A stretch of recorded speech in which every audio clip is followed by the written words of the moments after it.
Bienvenidos y bienvenidas. Muchas gracias por estar un ratito aquí con nosotros.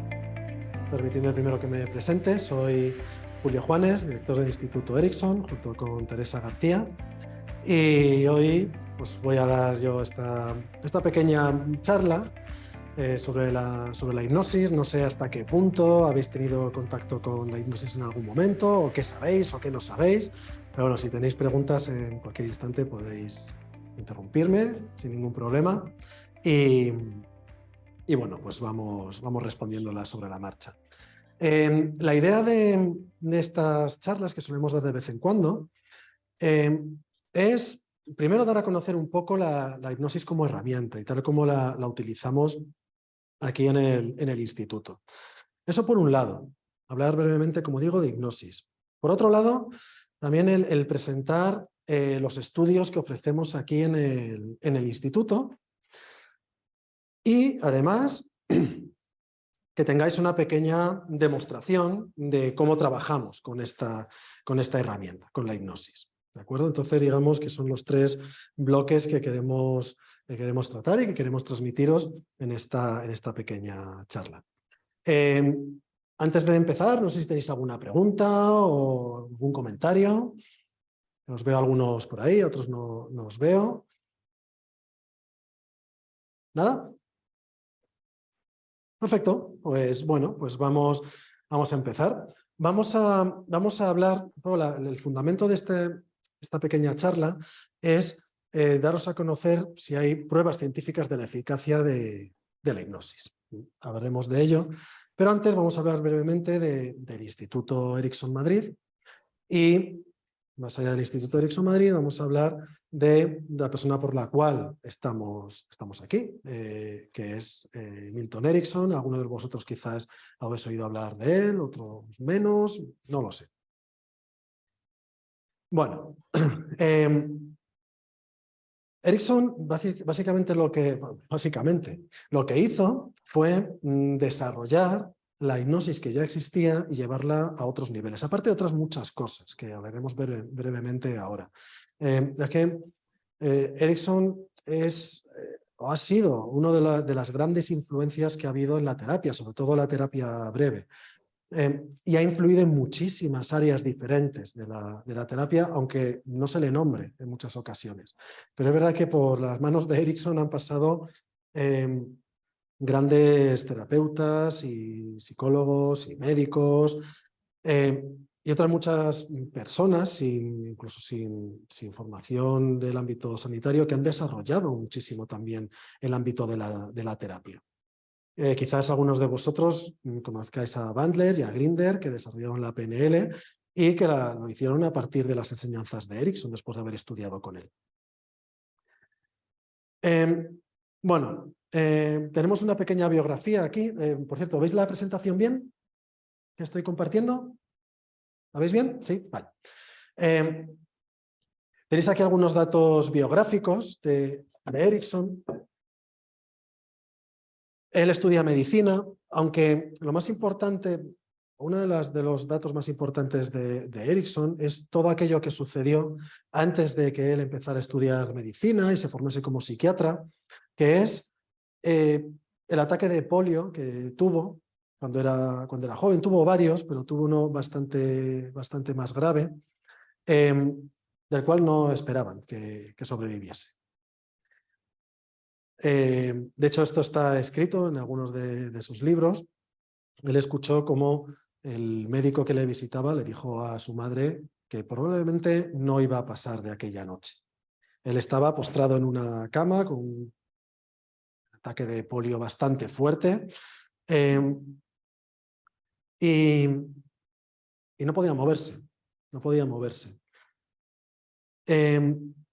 Escuchó al doctor decirle a su madre que probablemente no pasaría de aquella noche y, bueno, pues él, según lo cuenta después, de alguna manera decidió que no iba a ser así y sobrevivió aquella noche, y no solamente aquella noche, sino a muchísimos años después. Pero aquella experiencia o aquellas experiencias a través de los ataques de polio le dieron a Milton Erickson ciertas habilidades, sobre todo de observación.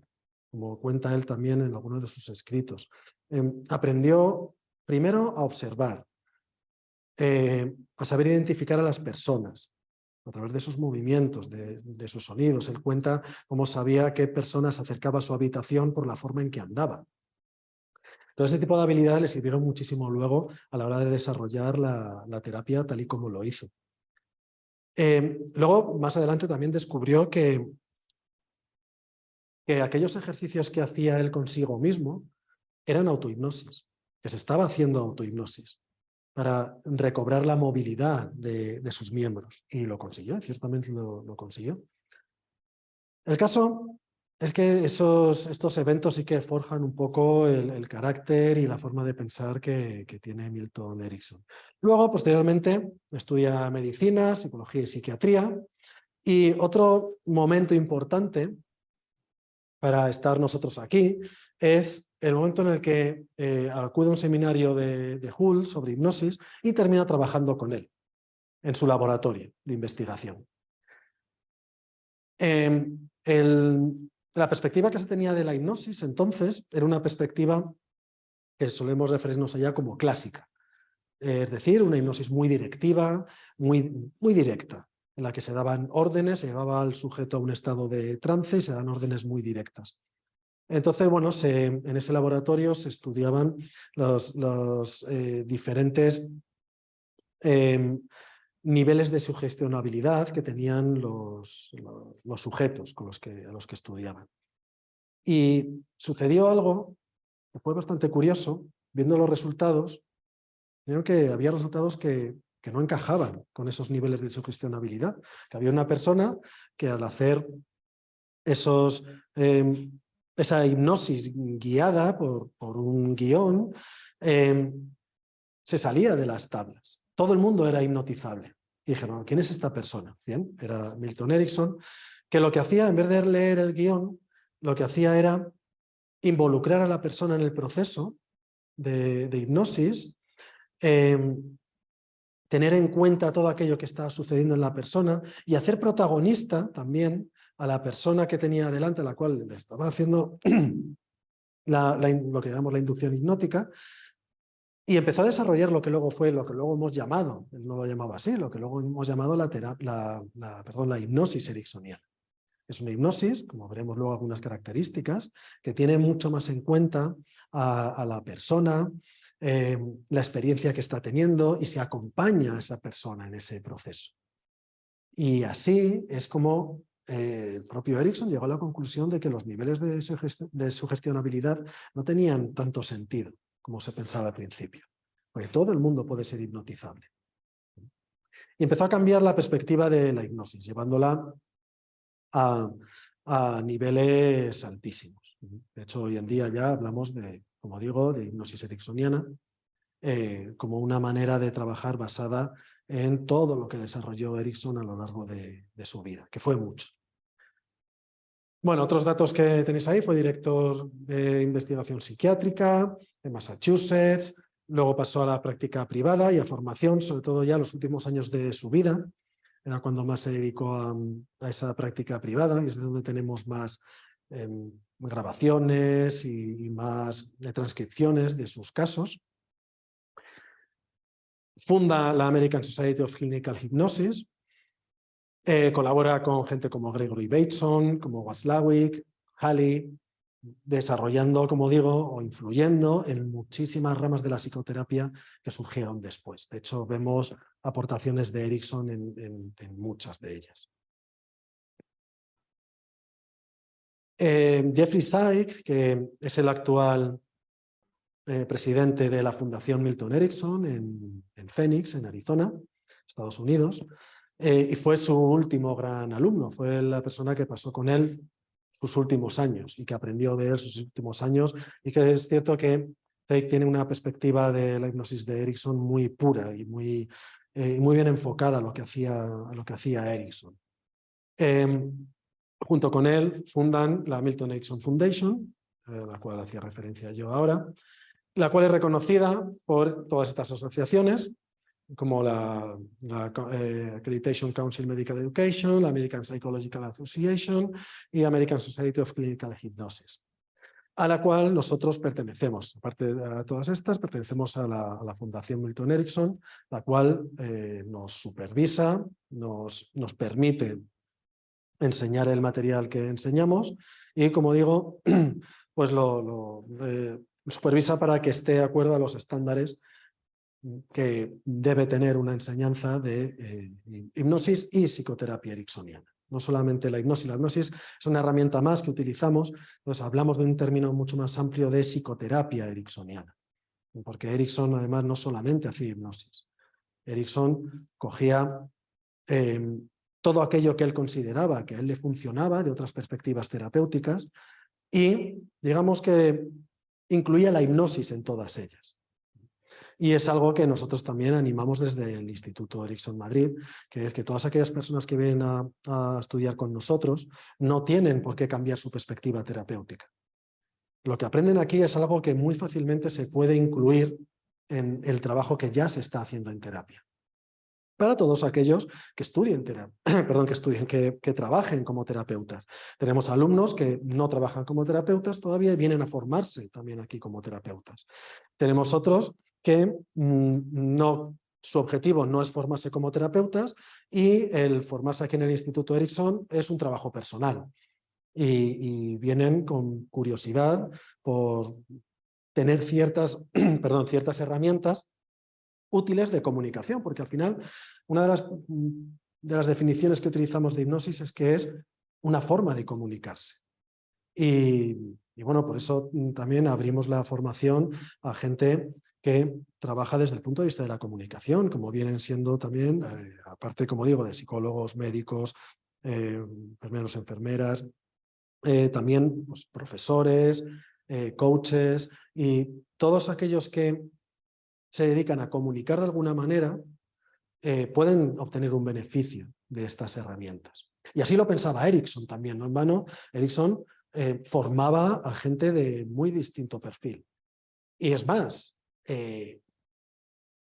grandes o importantes contribuciones a la psicoterapia han venido de gente que en principio no era terapeuta y que luego se convirtió en terapeuta. Tenemos muchísimos ejemplos aquí en el instituto de gente que por curiosidad o por formación profesional han hecho el máster y luego se han formado como psicoterapeutas, como psicólogos y han ido por la rama sanitaria a posteriori.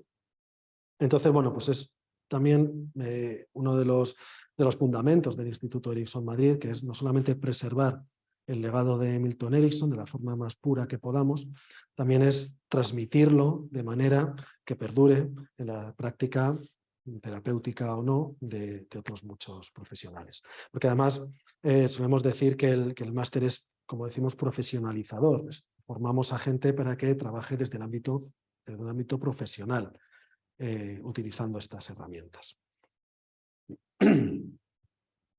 Bueno, aquí tenemos un gráfico, no vamos a entrar en detalle, porque tiene mucho detalle, de la contribución de Erickson que os decía a distintas ramas de la psicoterapia. En la parte de arriba, voy a empezar por la parte de arriba, tenéis algunos de los principales de lo que se llaman neo-ericksonianos, en los cuales están incluidos sobre todo los alumnos directos de Erickson y otros que han contribuido y siguen contribuyendo a la conservación y a la difusión del legado de Milton Erickson. Entre ellos tenéis ahí señalada Teresa García, la directora y fundadora del instituto. Entre otros, bueno, muchos de ellos han sido profesores de aquí del instituto y de cierta manera, eso lo voy a comentar después, siguen siéndolo. Tenemos al matrimonio Barreta, a dos de las hijas de Erickson, una de ellas veremos un breve vídeo ahora, está Teresa García, Brengeri, Langton, por nombrar así algunos, ya está, por supuesto, Jeffrey Syke, Michael Japko, los matrimonios Simpkins, que todos estos han sido profesores aquí en el instituto y, como digo, a través de esas clases magistrales que dieron en su día, porque muchos de ellos, o desgraciadamente, ya no están entre nosotros, o ya han parado de enseñar y de viajar, pero sí que tenemos autorización para poder utilizar su material y sus enseñanzas precisamente para dar más amplitud de conocimiento a aquello que estamos enseñando. La Milton Erickson Foundation está formada por alrededor de 150 institutos a lo largo del mundo. Este es uno de ellos, el Instituto Erickson Madrid, fue fundado en mayo del 2000. Entonces hemos cumplido ya 23 años, que no está mal, formando a muchísimos profesionales. Y bueno, la fundación, aparte de otras actividades, organiza congresos internacionales de hipnosis ericksoniana con alrededor de 1.600 participantes.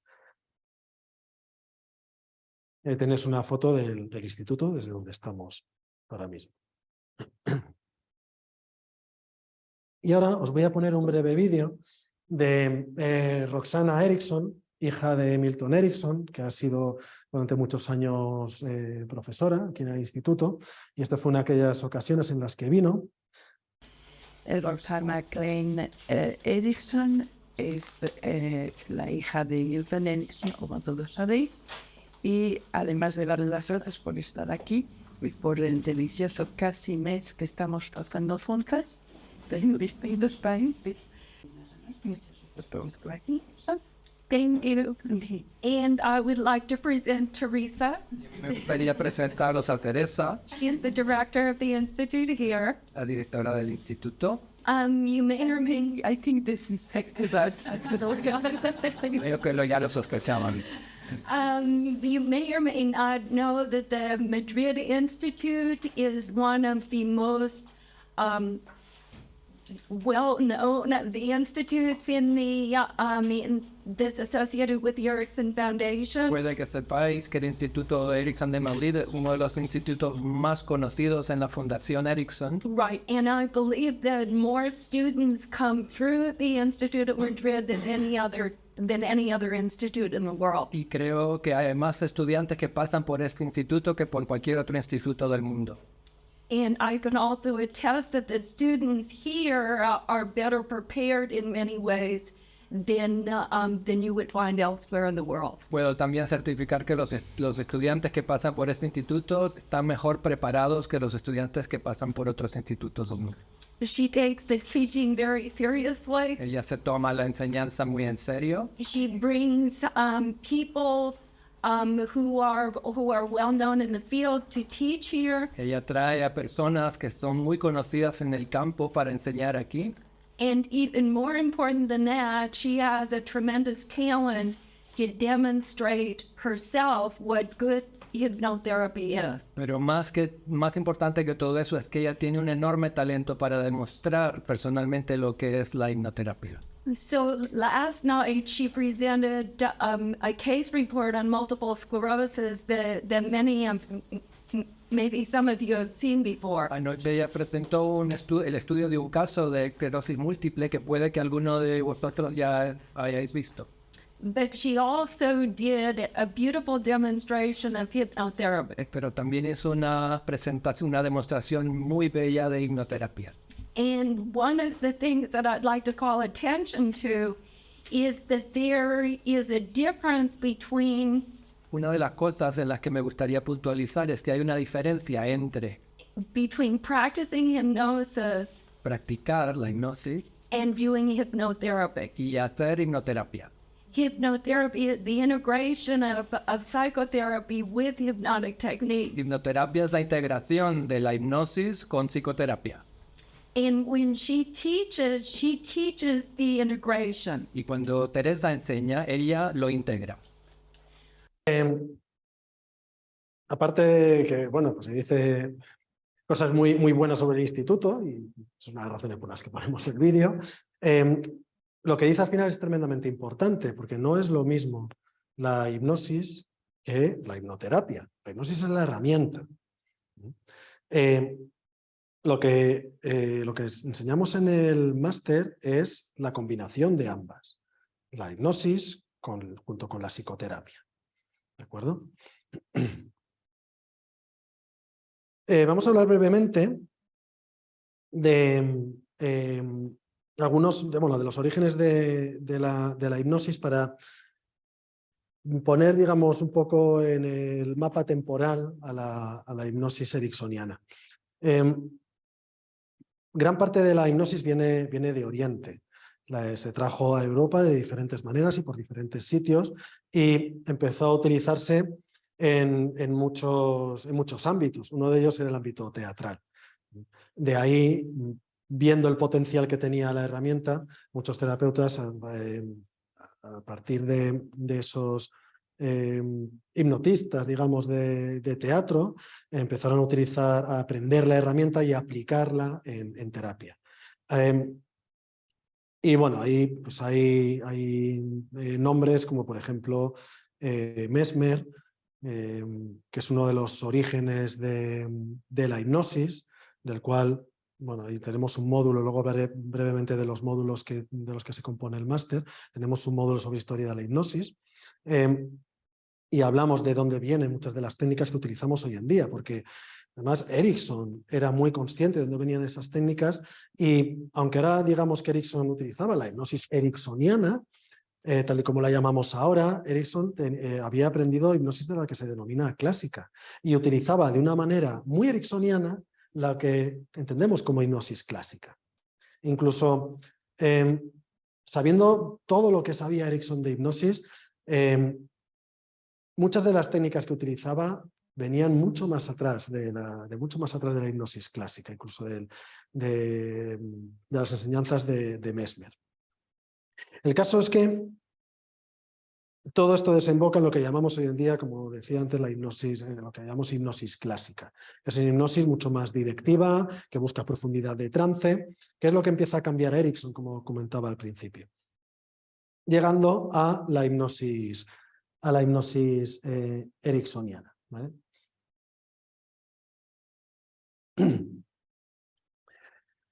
Normalmente cuando vamos a utilizar la herramienta de la hipnosis, la persona, sobre todo si es nueva y no ha tenido ningún contacto previo, vienen con muchas creencias erróneas sobre la hipnosis. Muchos mitos que llamamos. Algunos de ellos son, por ejemplo, uno bastante típico es que se pierde la consciencia, cosa que no es así. De hecho, la persona está muy consciente de todo lo que está pasando durante la hipnosis. Y más aún cuando utilizamos la hipnosis ericksoniana, porque no requerimos de profundidad de trance y de una relajación muy, muy, muy profunda. Podemos quedarnos a niveles muy superficiales. Es casi como una relajación, pero no lo es. Hay grandes diferencias. Es más, una de las grandes aportaciones de Erickson, que enseñamos también en el instituto, es la llamada hipnosis conversacional, que es aprovechar pequeños estados de trance durante una conversación para hacer el trabajo terapéutico. Porque una de las definiciones de hipnosis es, tal y como decía el propio Erickson, es un estado en el cual el aprendizaje es posible. Creamos un contexto en el cual la persona puede aprender nuevas habilidades o refrescar habilidades que ya tenía previamente y que puede empezar a aplicar en la problemática que nos trae. Entonces, la hipnosis es un estado que nos permite aprender y es un estado natural, del cual entramos y salimos todos los días varias veces y gracias al cual aprendemos. A veces aprendemos no de la mejor forma, nuestro inconsciente, por querer defendernos y protegernos, lo que hace es aprender muy rápido algo que se vuelve en nuestra contra. Por ejemplo, una fobia. No vamos a entrar mucho en este detalle, pero sería un aprendizaje rápido a nivel inconsciente, en el cual hay lo que llamamos un estado hipnótico. Bien, vuelvo a lo que comentaba. No se pierde la consciencia, ¿de acuerdo?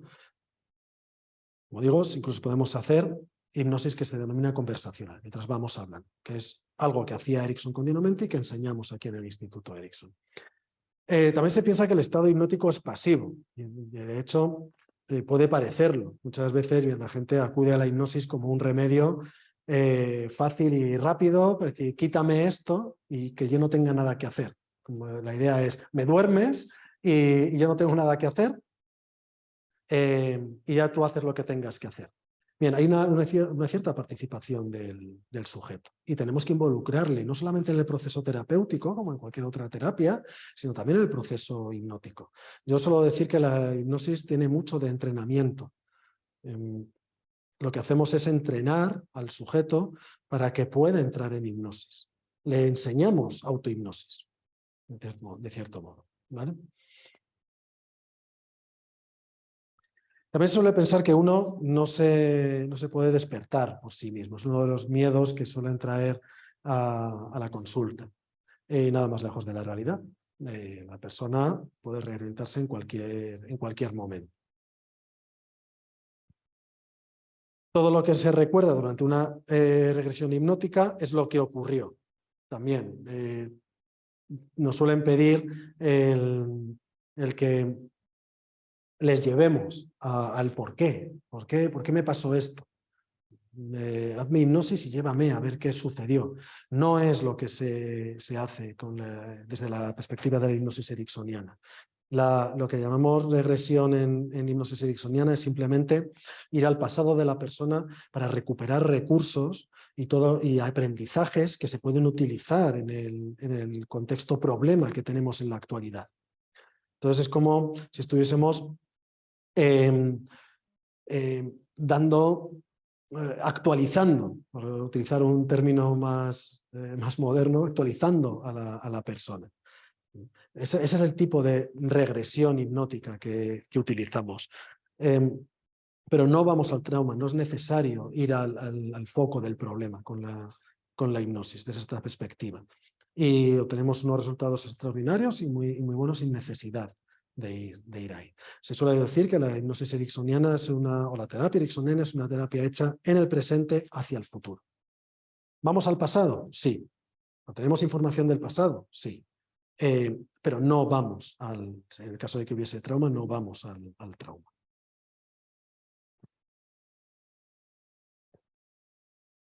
Bueno, algunos puntos que caracterizan al enfoque ericksoniano. Uno de ellos es la orientación a metas. Como decía, ahora es una terapia en el presente, hecha en el presente hacia el futuro. Entonces, orientamos a metas.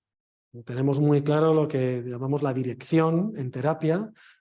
Buscamos esa dirección y nos movemos hacia ella. Se utilizan técnicas naturalistas. Es lo que he comentado antes de la hipnosis conversacional. Es decir, sabemos que el estado hipnótico es un estado natural, como comentaba antes, en el cual entramos y salimos continuamente. Entonces simplemente lo que hacemos es aprovechar esos instantes en los cuales la persona podemos observar, y la observación es una parte muy importante del aprendizaje de terapia ericksoniana. Observamos en qué momento la persona entra en ese pequeño trance y lo vamos aprovechando. ¿Qué es lo que hacía Erickson? Erickson hablaba con la persona e iba haciendo hipnosis mientras iba hablando con la persona. Y luego había momentos de trance más formal, por decirlo de alguna manera, como veremos luego en la demostración. Incluso utilizaba lo que llamamos fenómenos hipnóticos, como veremos también luego en la demostración. Es muy típico, aquellos que tengáis alguna referencia de Erickson. Erickson era muy conocido por la levitación de brazo, que es en hipnosis hacer que el brazo de la persona suba solo en el aire sin que la persona tenga que hacer nada. Está mostrando un fenómeno hecho por el inconsciente. Eso quiere decir que la persona está en ese estado que llamamos hipnótico. La hipnosis es un fenómeno común y frecuente, como he comentado, y el concepto novedoso de inconsciente, que Erickson lo trajo de nuevo y lo reformó, lo reformuló, ya que la idea de inconsciente, que todavía perdura en cierto modo en la sociedad y en nuestra cultura, que es el inconsciente, es ese sitio, ese como el cubo de la basura, donde se ponen las cosas, se van dejando ahí, y no queremos ir ahí. Es donde están las cosas malas, el inconsciente. Es una idea un poco que proviene de Freud, pero que Erickson recoge y renueva. La idea de inconsciente que aporta Erickson es que el inconsciente, efectivamente, en muchas ocasiones hay cosas que guarda, que no son buenas, y que guarda como si fuese ese cubo de la basura, pero tiene otras cosas buenas. En el inconsciente también hay almacenados aprendizajes, capacidades, que a lo mejor ya se han desactualizado, se han olvidado, entre comillas, aunque en realidad no, recursos que tiene la persona. todo eso está en el inconsciente. Y la hipnosis es una comunicación directa con esa parte inconsciente. Por lo tanto, cuando vamos ahí podemos recuperar muchos de esos recursos, aprendizajes que tiene la persona, que cuando lo aplicamos en el contexto del problema, empieza a cambiar ese problema. Y la persona deshace el problema. Cuando hablo de problema, bueno, ahora lo comentaremos, hablo de muchos tipos distintos de problemas psicológicos. Ahora hablaremos de eso. Entonces, digamos que Erikson renueva, como digo, el concepto de inconsciente.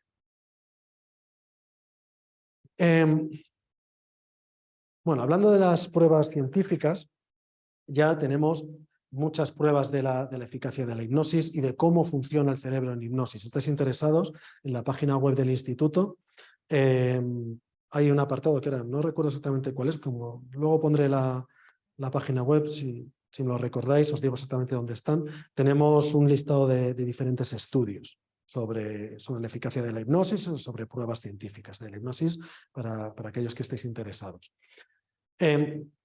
Pero ahora ya sabemos, como digo, cómo se comporta el cerebro en hipnosis. Así que, por ejemplo, bueno, pues tenéis un cerebro activo. Habréis oído muchos el famoso mito de que empleamos solamente el 10% del cerebro. Y es un mito, nada más lejos de la realidad. Utilizamos todo el cerebro. Y igual que podemos utilizar un músculo al máximo de su potencia o no, el cerebro podemos hacer lo mismo, pero utilizamos todo el cerebro. Ahora, podemos utilizarlo con mayor eficacia, eso sí, y a eso sí que nos ayuda la hipnosis, como veremos ahora. La hipnosis, es de la definición que más utilizamos aquí en el instituto, que viene de Erikson y es la que utiliza Teresa García, es una focalización de la atención. ¿Qué quiere decir esto? Erikson decía, durante el estado hipnótico la persona presta atención a todo aquello que es inmediatamente importante para él o para ella en ese momento. Es una focalización de la atención. Tenemos toda nuestra intención y toda nuestra atención focalizada en algo. Y el resto queda alrededor difuminado. Entonces, durante la hipnosis, como digo, se está con la atención focalizada. Se está disociado, es decir, se procesa a dos niveles. Y esto tiene una gran ventaja, el conseguir disociar a una persona. Y aquí utilizamos la palabra disociar de forma diferente a cuando se utiliza con diferentes desórdenes de disociación. ¿Vale? Aquí cuando hablamos de disociación es que puedes tomar otra perspectiva directa de, por ejemplo, un problema. En el caso de las fobias, por retomar el ejemplo que ponía antes, en el caso de una fobia puedes hacer que la persona se disocie, se separe del estímulo fóbico y poder trabajar con esa persona desde ahí. Por eso la hipnosis es una herramienta tan buena para fobias, porque no hace falta una exposición directa al estímulo fóbico. Podemos hacerlo en hipnosis para el cerebro, como comentaré en un momento, es real esa exposición al estímulo fóbico, y desde ahí, sabiendo la persona, para el cerebro es real y la persona sabe que no está delante de ese estímulo fóbico, que está sentado en una silla con nosotros delante. Entonces se produce esa disociación y desde ahí podemos trabajar y hacer cambios. Disminuye las sensaciones corporales. Es otra de las consecuencias de esa disociación. Algo muy útil, por ejemplo, en el trabajo con dolor. Es uno de los módulos que enseñamos en el instituto. Podemos hacer que la persona, a través de esta disociación, pueda manejar el dolor, incluso ellas solas, porque a las personas incluso se les enseña autohipnosis para poder manejar el estímulo doloroso por sí mismos. Se registra una predominancia de ondas beta, en algunos casos brevemente ondas gamma también. Para todos aquellos que estéis familiarizados con las distintas ondas, ahora lo comentaré brevemente en la siguiente diapositiva, se produce una activación de este tipo de ondas. Aparece una gran actividad del cuerpo calloso, ahora también lo comentaré, lo cual se traduce en un equilibrio hemisférico. Se equilibran los hemisferios cerebrales, como acabo de decir. Se activa el cíngulo anterior, que es una de las pruebas que podemos observar de cómo funciona el cerebro en el estado hipnótico. Y se activa el conectoma cerebral. Ahora voy a comentar todo esto brevemente, ¿vale? Para que veas cómo se comporta el cerebro en hipnosis. Vale. ¿Alguna pregunta hasta aquí?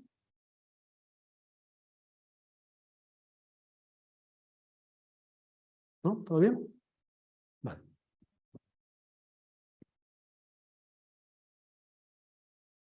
Bueno, y aquí tenéis esta foto que representa muy bien lo que sucede en hipnosis. Produce una focalización de la atención, como si fuese un efecto túnel, en el cual nos centramos en un estímulo y el resto queda apartado. Se produce esa disociación. Pero podemos disociar incluso de los miedos. La herramienta de la hipnosis nos permite trabajar, como digo, de forma disociada, sabiendo la persona que está en un contexto seguro. Pues podemos hacer mucho trabajo de cambio desde esa perspectiva. Bien, aquí tenéis lo de las ondas que comentaba. Las ondas Z son las que tienen más predominancia en el estado hipnótico, tiene una frecuencia de 4 y 8 hercios. Se produce cuando hay una búsqueda y un procesamiento de información simultánea en todo el cerebro.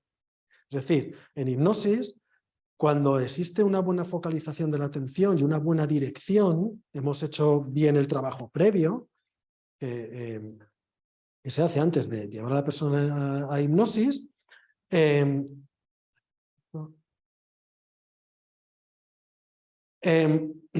produce una búsqueda simultánea a diferentes niveles de diferentes soluciones y diferentes enfoques con respecto del problema.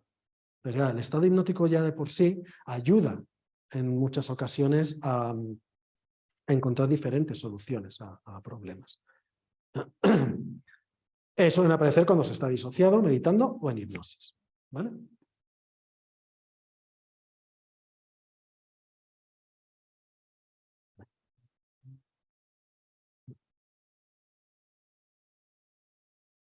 Suelen aparecer de vez en cuando ondas gamma. Son ondas de una frecuencia más alta, de 30 a 90 hercios, y son, digamos que, ráfagas cortas. Aquí es donde se produce el llamado insight. Es cuando la persona de repente tiene un insight, tiene una idea repentina que aporta mucho a la terapia. El tener a la persona disociada y en hipnosis permite tener esos insights que ayudan mucho al progresar de la terapia, porque es el propio paciente, el propio cliente el que se va dando cuenta de ciertos elementos que, añadidos al contexto problema, empiezan a cambiar. Se producen en los momentos en que el cerebro está en estado de alta resolución, digamos, creatividad, espiritualidad, amor, determinación. O sea, como veis, el estado hipnótico, que, como digo, es un estado, ya de por sí tiene muchos beneficios. A esos beneficios vamos añadiendo todo el trabajo que vamos haciendo durante la terapia, para que el inconsciente tenga una dirección adecuada y vaya encontrando soluciones, o vayamos aportando soluciones. Bueno, también sabemos que se produce un equilibrio en el cuerpo calloso, es decir, que los dos hemisferios están equilibrados y están trabajando al unísono.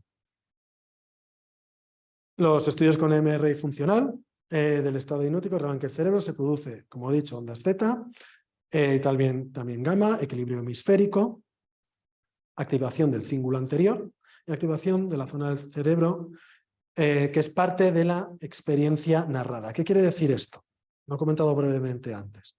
Si tú le dices a una persona, imagínate que vas caminando por la playa, bueno, pues todos más o menos podemos imaginarnos a nosotros mismos caminando por una playa, o por una calle, por un bosque. Ahora, si a la persona la llevamos al estado hipnótico y la llevamos a caminar por la playa, para el cerebro es real. La experiencia que está teniendo el cerebro de esa experiencia es real, aunque la persona sepa que no lo es. Eso se refiere con que se activa la zona del cerebro que parte de la experiencia narrada.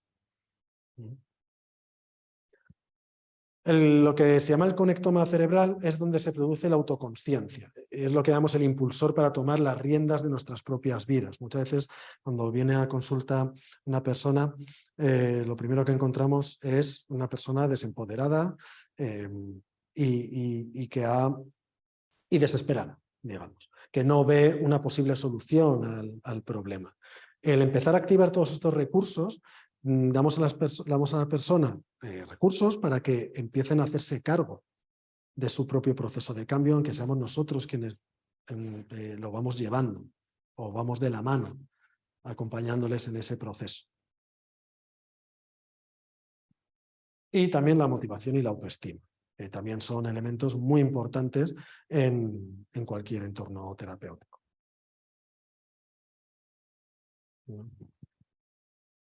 Bien, bueno, aquí tenéis algunas fotos más, ¿vale? Las vídeos de comunicación del cíngulo. Y un pequeño ejemplo que nos pilla cerca, que es del propio Premio Nobel Ramón y Cajal, que estudió y utilizó la hipnosis. De hecho, hay un escrito, lo tenéis ahí, en el cual es un estudio que hizo con su propia mujer, utilizando el estado hipnótico durante el parto, que es algo también que se utiliza mucho, que es la preparación al parto a través de técnicas hipnóticas. Y bueno, Ramón y Cajal lo hizo, le fue muy bien, de hecho tuvo bastante fama, esto no se sabe mucho, pero tuvo mucha fama con la hipnosis. De hecho, tenía más pacientes que estaban esperando a ser tratados con hipnosis de lo que podía dar abasto él en un solo día. Y podía haberse ganado una carrera profesional utilizando la hipnosis. Lo que pasa es que bueno, sus intereses iban por otro lado. Decidió dejar la hipnosis de lado y centrarse en buscar cuál era la estructura de las células cerebrales, que fue al final lo que le dio el premio Nobel. Pero antes de empezar a trabajar con los tintes y empezar a descubrir cuál es la estructura de las neuronas, se dedicó a la hipnosis. Y es más, comenta en este artículo que escribió, hemos preferido la sugestión poshipnótica, logrando conservar al parto sus condiciones fisiológicas. En vez de utilizar diferentes tipos de anestesia, se utilizaba la hipnosis y la mujer que está dando a luz tiene más control sobre sus propios impulsos y no tiene esas sensaciones molestas, dolorosas durante el parto. Y luego además sabemos que la recuperación es mucho más rápida y mucho mejor. Sabemos también cuando se utiliza la hipnosis como anestesia, la recuperación es mucho más rápida. Bueno, algunas utilidades de la hipnosis. Fobias, miedos, ansiedad y pánicos. He comentado brevemente antes un poco sobre las fobias. Autoestima, consecución de metas, preparación para exámenes. Con hipnosis no solamente podemos marcarnos metas y vamos a conseguir estar mucho más alineados con esas metas, de modo que nuestra mente, nuestro inconsciente, nos va a ayudar muchísimo mejor a conseguirlas. Podemos ayudar a que la persona esté más focalizada a cada paso que da en todo el proceso. ¿Vale? ¿No se está diciendo alguien algo en el chat? ¿Cómo ha salido ahí, Claudia? Ah, pero no se te oye. No se te oye. Pero si pueden. Bueno, lo leéis, lo estáis leyendo. Vale. Pues mira, muchas gracias por la aportación. Así es, entonces tenemos muchísimas experiencias desde aquí, desde el instituto, en ese sentido. Como decía, consecución de metas, preparación de exámenes, también el preparar a la persona para tomar decisiones, para prepararse para un examen. En el instituto preparamos, por ejemplo, a opositores para los exámenes. Ayudamos a aumentar la concentración, a estar más focalizados, a disminuir los nervios antes, durante el examen y sobre todo a tener más clara la meta de la persona. Para tabaquismo es una de las aplicaciones más conocidas de la hipnosis, para dejar de fumar. De hecho, aquí en el instituto enseñamos el método de Teresa García, de la directora y fundadora, que es un método propio del instituto, con un índice de resultados positivos muy, muy alto. Es uno de los módulos del máster. El estrés, también se trabaja muy bien con hipnosis. La esterilidad y la preparación al parto, como hemos comentado. Es más, como dice la propia Teresa, muchas veces el instituto tiene muchos hijos repartidos porque es verdad, mucha gente ha venido aquí para tratar los problemas de esterilidad, cuando no tienen una raíz física, médica, y se han hecho las pruebas pertinentes y se ve que no hay una razón médica y hay detrás una razón psicológica, la hipnosis hemos comprobado que ayuda mucho. Sí, no está puesto aquí, no, pero para adicciones, de hecho, tenemos resultados directos muy, muy, muy positivos en cuanto a adicciones. Un ejemplo claro es el tabaquismo, pero con otro tipo de adicciones también tiene buenísimos resultados. Es más, uno de los módulos del máster es tratamiento de la adicción. Y de hecho, el profesor Alessandro, quien lo da, es experto en adicciones, se formó en el Instituto Ericsson, en el canal de YouTube del instituto. Podéis ver un par de vídeos suyos explicando un poco las adicciones y lo que se enseña en el módulo. Entonces os invito a que os metéis en el canal de YouTube y le echéis un vistazo. Y de hecho él es especialista en adicciones y trabaja aquí en la Comunidad de Madrid, en España, en diferentes centros de adicción y con grandes resultados. No solamente utiliza la hipnosis ericksoniana, también el mindfulness, en el cual es experto en mindfulness, y ese módulo se enfoca al tratamiento de las adicciones de la perspectiva ericksoniana y del mindfulness, incluso combinando los dos. Entonces sí, la respuesta es sí. Duelo, depresión, trastornos obsesivos y compulsivos, que también son módulos que enseñamos en el máster, el tratamiento de esta problemática, del duelo, de depresión y el TOC, desde la perspectiva ericksoniana. Luego lo comentaré brevemente, los módulos que enseñamos. También para dolores, intervenciones quirúrgicas. También tenemos experiencias directas muy positivas en el tratamiento de dolores crónicos. Y también calidad de vida en oncología y cuidados paliativos. El conseguir que una persona que está en paliativos durante esa estancia pues esté lo mejor posible con la menor cantidad de medicación es tremendamente positivo para esos enfermos. Y también desde el instituto hemos trabajado directamente, en concreto Teresa García ha trabajado con enfermos paliativos, con unos resultados también extraordinarios. Vamos a ver un ejemplo que además nos permiten compartir estas fotos. Es de un quemado al cual se le trató con hipnosis nada más llegar. Se sabe que, y está muy estudiado, hay muchos artículos sobre este tema, que para quemaduras la hipnosis funciona muy bien si se hace momentos antes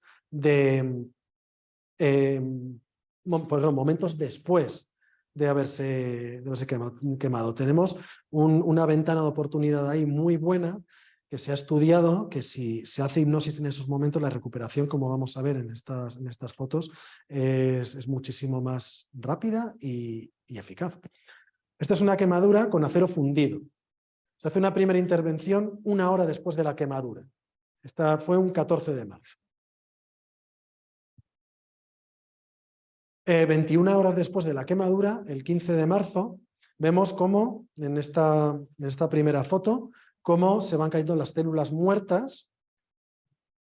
En esta ya se ve también la quemadura. Sin esas células muertas vamos viendo cómo va siendo la recuperación tras la quemadura. La cicatrización se acelera al no producirse una inflamación. Con hipnosis podemos prevenir la respuesta inflamatoria si no es necesaria. Entonces, al prevenirla, el 8º día desde la quemadura, esto sería un 22 de marzo, vemos cómo la piel se está recuperando. Y está casi completamente recuperada 12 días después, 26 de marzo. Lo podéis apreciar en las fotos. Hay muchos estudios de la eficacia de la hipnosis con quemados. Es una de las áreas que más he estudiado. Aquí tenemos otro ejemplo, cicatrización en 14 días. Este material cedido por el doctor Dabney Ewing. También utilizando la hipnosis en los momentos justo después de producirse el accidente. Esto es una cicatrización, esto creo recordar que fue por esta persona se electrocutó, son quemaduras por electrocución. Y veis cómo se va recuperando, incluso ya en la segunda fotografía le empieza a crecer la barba.